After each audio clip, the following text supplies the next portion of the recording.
నమస్కారం ఘంటారావానికి స్వాగతం. ముందుగా ప్రధాన అంశాలు.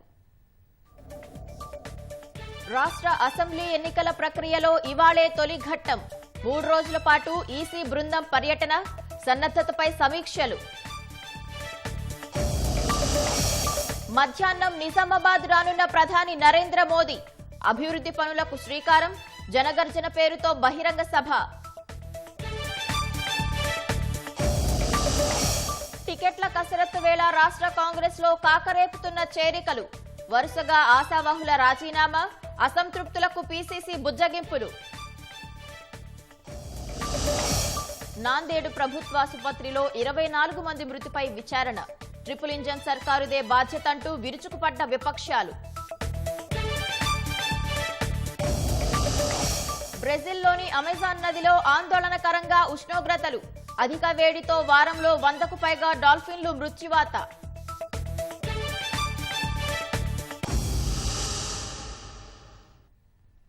శాసనసభ ఎన్నికల ప్రణాళిక ఏర్పాట్లను కేంద్ర ఎన్నికల సంఘం పూర్తి స్థాయిలో సమీక్షించనుంది. 3 రోజుల పాటు హైదరాబాద్ పర్యటనలో రాజకీయ పార్టీలు, ఎన్నికల అధికారులతో ఈసీ బృందం సమావేశం కానుంది. త్వరలో జరగనున్న అసెంబ్లీ ఎన్నికల సన్నద్ధత, సన్నాహకాలను సమీక్షించడంతో పాటు ప్రలోభాల కట్టడిపై ప్రధానంగా దృష్టి సారించనున్నారు. 3 రోజుల పర్యటన అనంతరం ఎన్నికల నిర్వహణ తేదీలపై ఈసీ ఓ అంచనాకు వచ్చే అవకాశం ఉంది. శాసనసభ ఎన్నికల సమయం దగ్గర పడటంతో రాష్ట్రంలో ఇప్పటికే ఎన్నికల వాతావరణం ఊపందుకుంది. రాజకీయ పార్టీలతో పాటు ఎన్నికల సంఘం కూడా ఆ దిశగా చర్యల్ని వేగవంతం చేసింది. కేంద్ర ఎన్నికల సంఘం బృందం గతంలోనే ఒకమారు రాష్ట్రానికి వచ్చి సంబంధిత అంశాలపై ఆరా తీసింది. ఓటర్ల జాబితా, ఈవీఎంల సన్నద్ధం, అధికారులకు శిక్షణ, అవగాహన కార్యక్రమాలు తదితరాలు ఇప్పటికే వేగంగా జరుగుతున్నాయి. రానున్న వారం 10 రోజుల్లోపు ఎన్నికల ప్రకటన వెలువడే అవకాశాలు కనిపిస్తున్నాయి. ఈ తరుణంలో రాష్ట్రంలో ఎన్నికల సన్నాహకాలు, సన్నద్ధతను కేంద్ర ఎన్నికల సంఘం పూర్తి స్థాయిలో సమీక్షించనుంది. ఇందుకోసం ప్రధాన ఎన్నికల కమిషనర్ రాజీవ్ కుమార్ నేతృత్వంలోని పూర్తిస్థాయి ఈసీ బృందం నేటి నుంచి 3 రోజుల పాటు హైదరాబాద్ లో పర్యటించనుంది. కొంతమంది సీనియర్ డిప్యూటీ ఎన్నికల కమిషనర్లు నిన్ననే హైదరాబాద్ చేరుకోగా సీఈసీ సహా ఇతర కమిషనర్లు ఈ మధ్యాహ్నం వస్తారు. 3 రోజుల పాటు తాజ్ కృష్ణ హోటల్లో బస చేయనున్న ఈసీ బృందం మధ్యాహ్నం గుర్తింపు పొందిన 10 రాజకీయ పార్టీల ప్రతినిధులతో సమావేశమవుతుంది. ఎన్నికల నిర్వహణ, ఏర్పాట్లకు సంబంధించి వారి నుంచి సలహాలు, సూచనలు, అభ్యంతరాలు స్వీకరిస్తారు. ఒక్కో పార్టీ తరఫున 3 చొప్పున ప్రతినిధులను ఆహ్వానించారు. ఇప్పటి వరకు ఆయా పార్టీల నుంచి వచ్చిన ఫిర్యాదులు, వాటి పరిష్కారంపై ప్రత్యేకంగా సమీక్షిస్తారు. అనంతరం ఎన్ఫోర్స్మెంట్ ఏజెన్సీలతో ఈసీ బృందం భేటీ అవుతుంది. ఎన్నికల్లో డబ్బు, మద్యం, ఉచిత కానుకల ప్రభావానికి అడ్డుకట్ట వేసేలా ఈసీ చర్యలు తీసుకుంటోంది. ఈ దిశగా ఇప్పటికే వివిధ ఎన్ఫోర్స్మెంట్ ఏజెన్సీలతో కలిసి రెవెన్యూ, ఇంటెలిజెన్స్ బృందాలను ఏర్పాటు చేశారు. ఎన్నికల్లో అధికంగా వ్యయం చేసే అవకాశం ఉన్న నియోజకవర్గాలను గుర్తించి వాటిపై ప్రత్యేకంగా దృష్టి కేంద్రీకరించనున్నారు. ఇందుకు సంబంధించిన అంశాలపై ఎన్ఫోర్స్మెంట్ ఏజెన్సీల అధికారులతో ఈసీ బృందం చర్చించనుంది. గతంలో స్వాధీనం చేసుకున్న నగదు, మద్యం, విలువైన కానుకల వివరాలు, ప్రస్తుత పరిస్థితులు తదితరాలపై సమీక్షించనున్నారు. శాసనసభ ఎన్నికల కోసం చేస్తున్న ఏర్పాట్లు, ప్రణాళికలను ఉన్నతాధికారులు ఈసీకి వివరించనున్నారు. రాష్ట్ర ప్రధాన ఎన్నికల అధికారి, కేంద్ర, రాష్ట్ర పోలీస్ బలగాల నోడల్ అధికారులు ఈ విషయాలపై పవర్ పాయింట్ ప్రజెంటేషన్ ఇస్తారు.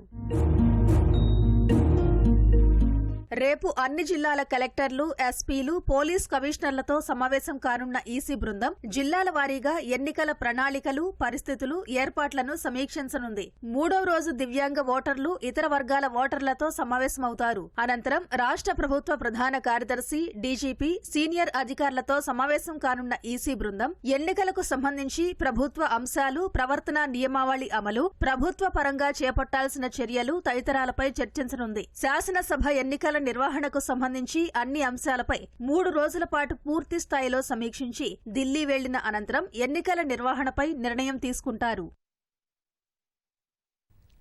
ప్రధాని నరేంద్ర మోదీ నేడు రాష్ట్రానికి రానున్నారు. నిజామాబాద్ వేదికగా 8,000 కోట్లకు పైగా పలు అభివృద్ధి పనులకు శ్రీకారం చుట్టనున్నారు. ఇప్పటికే జిల్లా రైతుల కోసం జాతీయ పసుపు బోర్డు ప్రకటించడంతో మోదీకి కృతజ్ఞత సభగా ఇందూరు సభను నిర్వహిస్తున్నారు. ఇందూరు ప్రజాగర్జన పేరుతో నిర్వహించే బహిరంగ సభకు ఏర్పాట్లు పూర్తయ్యాయి. భారీ జన సమీకరణపై భాజపా శ్రేణులు దృష్టి సారించాయి. బహిరంగ సభ కోసం పటిష్టమైన బందోబస్తు ఏర్పాటు చేశారు. సభ నేపథ్యంలో నగరంలో ట్రాఫిక్ ఆంక్షలు విధించారు.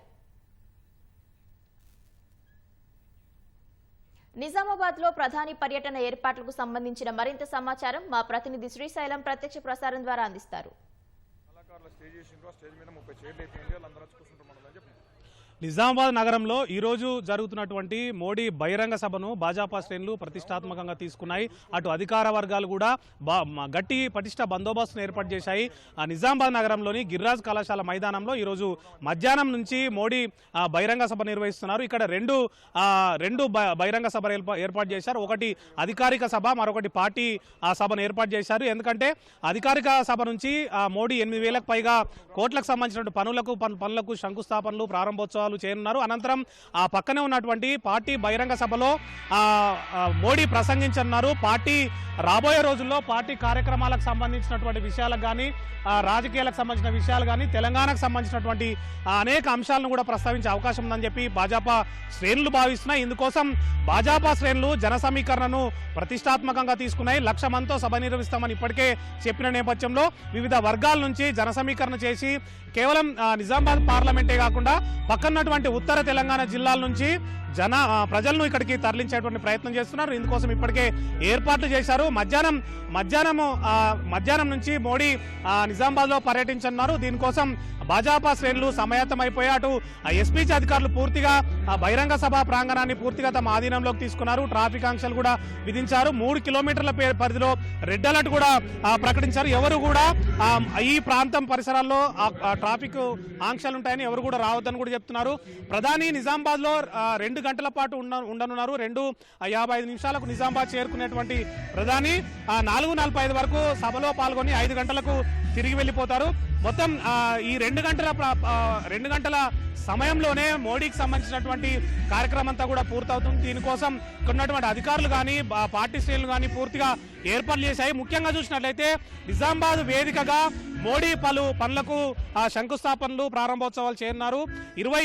ప్రధానంగా చూసినట్లయితే ఇందులో 6,000 కోట్లతో నిర్మించినటువంటి ఎన్టీపీసీ 800 మెగావాట్ల థర్మల్ ప్రాజెక్టు ఇది భారీగా ఉండనుంది. దీన్ని జాతికి అంకితం చేయనున్నారు. దాంతోపాటు పలు రైల్వే లైన్లకు ఏదైతే విద్యుదీకరణ పూర్తయ్యాయి, లేదంటే కొత్త రైల్వే లైన్లు పూర్తయ్యాయో వాటన్నిటికీ కూడా ప్రారంభోత్సవాలు చేయనున్నారు. ఈరోజే సిద్దిపేట నుంచి సికింద్రాబాద్ వెళ్ళేటువంటి రైలును కూడా ఈరోజు వర్చువల్గా నరేంద్ర మోడీ నిజామాబాద్ నుంచి ప్రారంభించినారు. ఇక్కడ నుంచి జరిగేటువంటి అన్ని పనులను కూడా మోడీ వర్చువల్గానే ప్రారంభించినారు. దీనికోసం అపూర్వ స్వాగతం పలికేందుకు పార్టీ శ్రేణులు సమాయత్తమయ్యాయి. ప్రధానంగా మహబూబ్నగర్ వేదికగా నరేంద్ర మోడీ నిజామాబాద్కు అంటే తెలంగాణకు జాతీయ పసుపోడు ప్రకటించిన నేపథ్యంలో కృతజ్ఞత సభగా ఇక్కడ ఉన్నటువంటి భాజపా శ్రేణులు భావిస్తున్నాయి. నరేంద్ర మోడీకి అపూర్వ రీతిలో కృతజ్ఞత చెప్తామని, పసుపోడు ప్రకటించినందుకు నరేంద్ర మోడీకి తమ తరపున ధన్యవాదాలు చెప్తామని, దీనికోసమే ఇక్కడ సభను నిర్వహిస్తున్నాము, అందుకు తగ్గట్టుగానే సభ ఉంటుందని చెప్తున్నారు. ప్రస్తుతం మనతో రాష్ట్ర కార్యదర్శి పల్లె గంగారెడ్డి ఉన్నారు. ఎట్లా స్వాగతం పలకపోతున్నారు, ఎట్లా కృతం చెప్తారు ఆయన అడిగి తెలుసుకుందాం. చెప్పండి, ఎట్లాంటి ఏర్పాట్లు చేస్తున్నారు, ఎట్లా స్వాగతం పలుకుతారు? గత 4 రోజులుగా యావత్ జిల్లా భారతీయ జనతా పార్టీ శ్రేణులంతా కూడా నరేంద్ర మోదీ గారు వస్తున్నటువంటి సందర్భంలో భారీ స్వాగత ఏర్పాట్లు చేయడం జరుగుతూ ఉంది. దానిలో భాగంగానే మొన్న పాలమూరులో జరిగినటువంటి సభలో నరేంద్ర మోదీ గారు ఈ నిజామాబాద్ జిల్లా 3 దశాబ్దాల కళ అయినటువంటి, ఈ ప్రాంత రైతుల 3 దశాబ్దాల కళ అయినటువంటి నరేంద్ర మోదీ గారు ఈ ప్రాంత ప్రజల కోరికని మన్నించి ఎట్టి పరిస్థితుల్లో కూడా మాది రైతు ప్రభుత్వం, రైతు ప్రతిపక్షపాతి ప్రభుత్వం అని చెప్పేసి వెంటనే ఈ గత 3 దశాబ్దాల కోరికని పసుపు బోర్డుని, నేషనల్ టర్మరిక్ బోర్డుని అనౌన్స్ చేయడం ఈ ప్రాంత రైతుల అదృష్టంగా నేను భావిస్తూ ఉన్నాము. ఎందుకంటే గత రైతులు అనేక పోరాటాలు చేసిండ్రు, అనేక మంది నాయకులు వాగ్దానం చేసి విస్మరించిండ్రు. కానీ గత ఎన్నికల కంటే ముందు గౌరవ పార్లమెంట్ సభ్యులు నాకు ఓటేసి గెలిపించి నన్ను పార్లమెంట్కి పంపితే నేను పసుపు బోర్డు తీసుకొస్తా అని చెప్పిండు. ఇచ్చినటువంటి మాట మేరకు మాట నిలుపుకోవడం జరిగింది.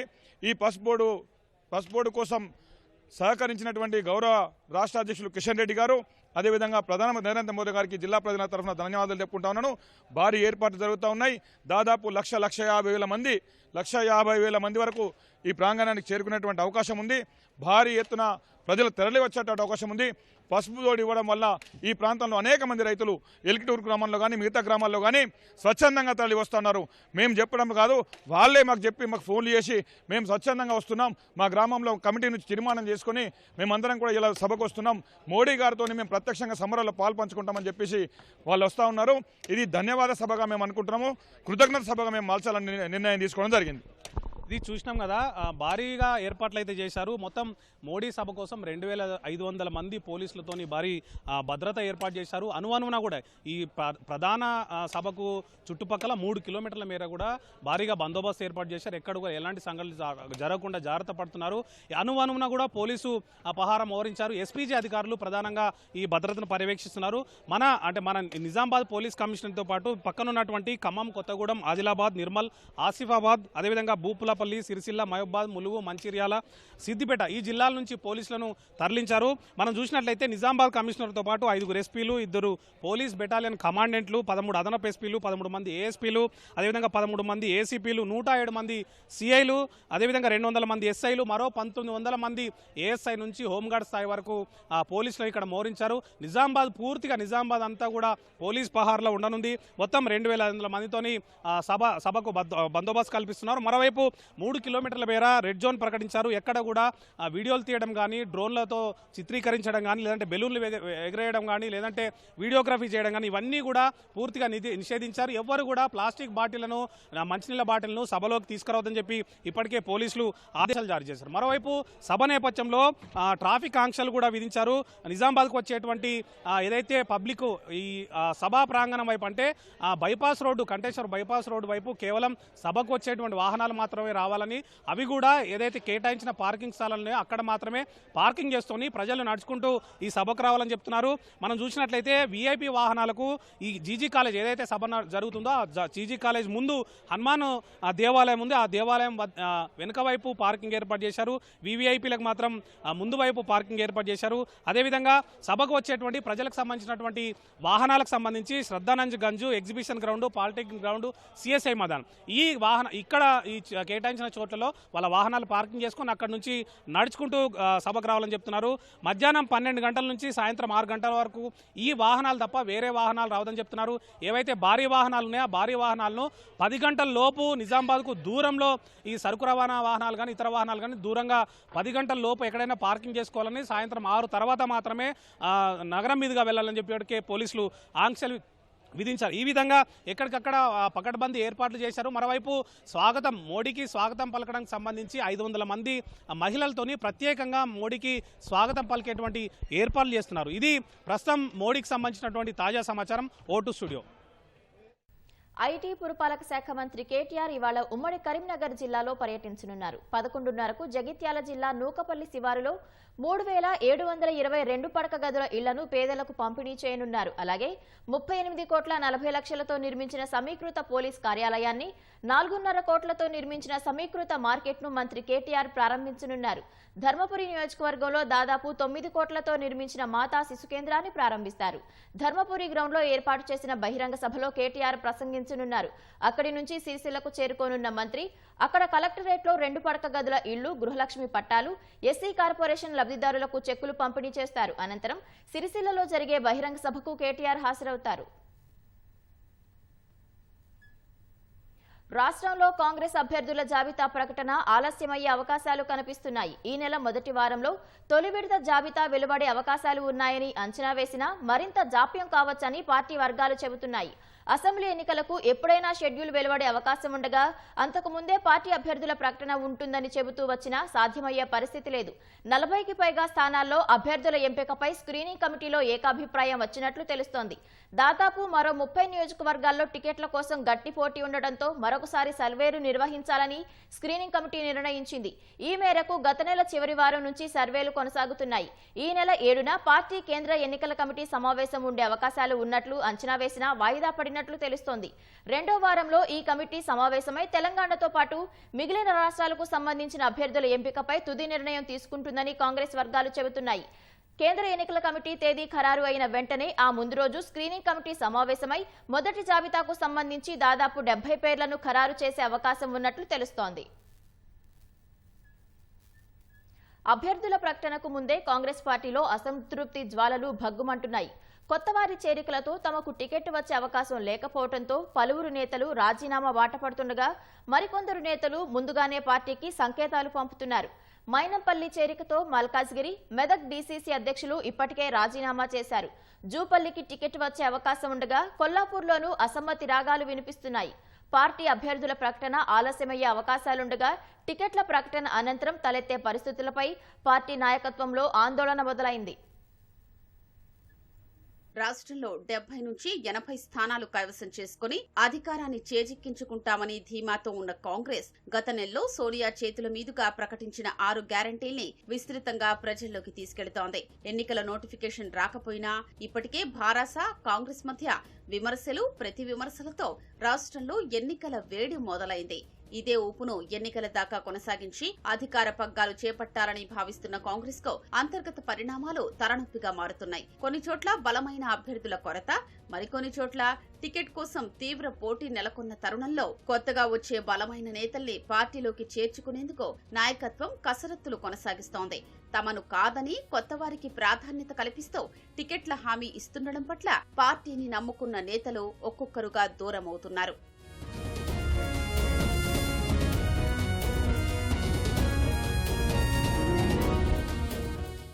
భారాసాలో మంత్రి హరీష్ రావుతో విభేదాలు తలెత్తి ఆ పార్టీ నుంచి బయటకొచ్చిన మల్కాజ్గిరి ఎమ్మెల్యే మైనంపల్లి హనుమంతరావు కాంగ్రెస్ లో చేరారు. తనకు తన కుమారుడికి 2 సీట్లు కావాలని మైనంపల్లి కోరగా మెదక్ ఇస్తామని, మల్కాజ్గిరి టికెట్ ఇచ్చే అవకాశం లేదని రాష్ట్ర నాయకత్వం చెబుతూ వచ్చింది.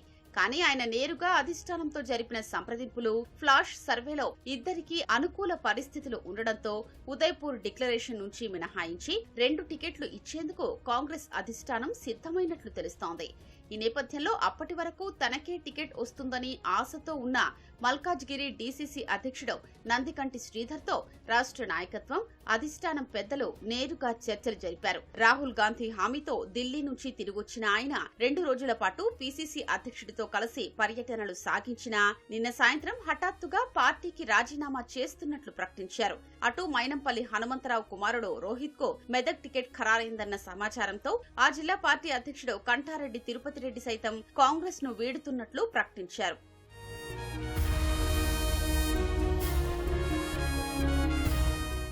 మరోవైపు నాగర్ కర్నూలు జిల్లా కొల్లాపూర్లోనూ కాంగ్రెస్ టికెట్ కోసం ఇద్దరు నేతల మధ్య తీవ్ర పోటీ నెలకొంది. మాజీ మంత్రి జూపల్లి కృష్ణారావు కొన్ని నెలల క్రితం కాంగ్రెస్ లో చేరగా అప్పటికే పార్టీలో ఉన్న నియోజకవర్గ ఇన్ఛార్జ్ జగదీశ్వరరావు టికెట్ పై ఆశలు సన్నగిల్లాయి. తొలి నుంచి పార్టీ కోసం కష్టపడిన తనకు కాకుండా ఈ మధ్య చేరిన జూపల్లికి ఎలా టికెట్ ఇస్తారని ఆయన ప్రశ్నిస్తున్నారు. సర్వే ప్రకారం నిర్ణయం తీసుకోవాలని జూపల్లికి టికెట్ ఇచ్చినా తాను పోటీలో ఉండేదేనని జగదీశ్వరరావు స్పష్టం చేశారు.